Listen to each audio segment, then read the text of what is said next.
Hello everyone, nandito ako ngayon sa City of Santo Tomas, Batangas, dito sa may municipal nila kasi nagbayad ako ng amilyar.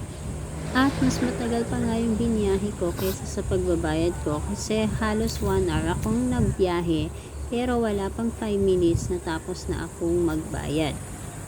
Kaya naman naisipan ko na maglibot muna dito sa may gitna ng compound kasi nandito yung Monument of Malbar. Ayun, so kahit mainit nag-video ako, wala pa akong dalang payo kasi nakalimutan ko. And ayan, so sa tabi na lang ako nag-video kasi dala ko naman yung aking body. So kaya kayang-kaya natin siyang i-video ng ganyan. Ayan, sobrang init. So kaya saglit lang din ako na nagstay dyan.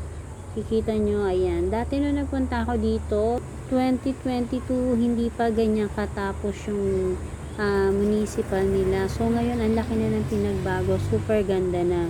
Maliit lang siya dati, ngayon. Super laki and napakaganda na talaga. Ang laki ng pinagbago niya. The best na siya ngayon. And, ayan, napakaganda na, oh.